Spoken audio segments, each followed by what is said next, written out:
On the 11th of November 1918, the armistice was signed in northern France and World War I was over. As the guns fell silent, church bells rang out across the UK. And today, exactly a century on, they ring out once again in remembrance. For this special episode of Songs of Praise on Remembrance Sunday, I'm here in Southampton. It's a chance for us all to give thanks for those who gave their lives in both world wars and in other conflicts past and present.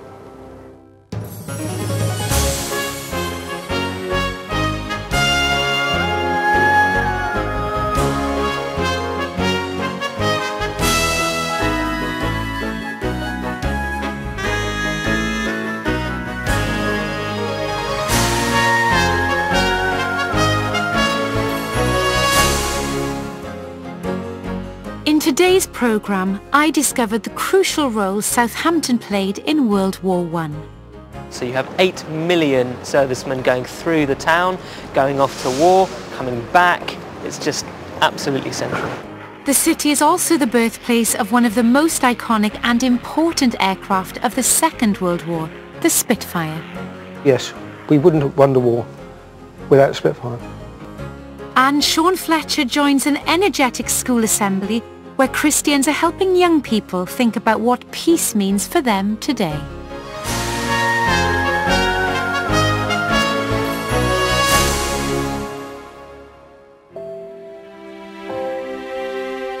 As one of the busiest ports in Britain, Southampton played a key role in World War I. At the peak of mobilisation, up to 18 ships a day carried troops across the Channel. Tragically, many who left these shores never returned. Our music today comes from here, St. Michael's Church, where Christians have gathered in celebration and in sorrow for over 900 years. And we begin with a hymn that gives thanks for all those who have gone before us.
Southampton has changed a great deal in the last century, but the memory of how war has shaped the city remains strong.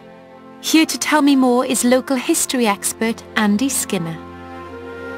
So Andy, how significant was Southampton in World War I? It was absolutely pivotal. So Southampton was the #1 port for the war. So it was the central port where troops left, came back. So you have 8 million approximately servicemen going through the town.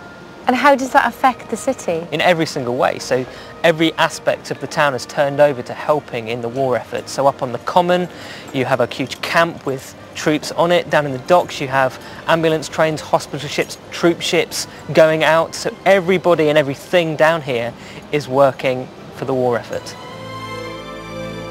As well as his role in the city's museum, Andy also has a very personal connection to Southampton in the Great War. My great-great-uncle served in Southampton during the war, and he kept a diary. In fact, he kept 3 diaries, and they're here now. He served in the Royal Army Medical Corps, and he was a medical orderly. And so he comes down to Southampton, and his job is to take people off the hospital ships, and he puts them onto ambulance trains and then takes them home. So that's what we've got here. And there's this lovely postcard that shows the work that he's doing before going over to France in 1918. Himself. The ambulance trains that Andy's uncle worked on took the wounded from Southampton to hospitals all over the country, and his diaries reveal the stark number of casualties. He says this: in the 17 months the train had covered 58,000 miles, conveyed 21,000 men. The train continued to run until the end of the war, and by that time it would have completed many more thousands of miles.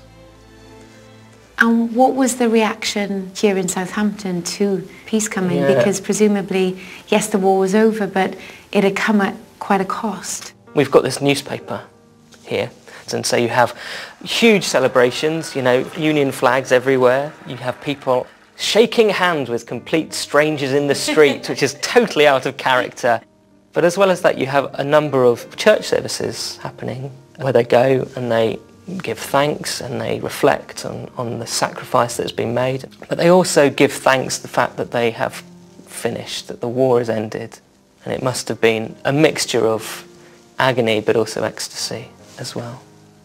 My uncle also refers to the armistice. At the end of the war he's actually gassed in France. And he records that too, and he comes back to Southampton and he gets on the same train that he worked on. And he gets taken to hospital, and he says, the news of the armistice spread and the nurses danced into the wards, but we were relieved because we would not have to go back. And do you have anything that shows what your great-uncle thought of the war later on in life? I do.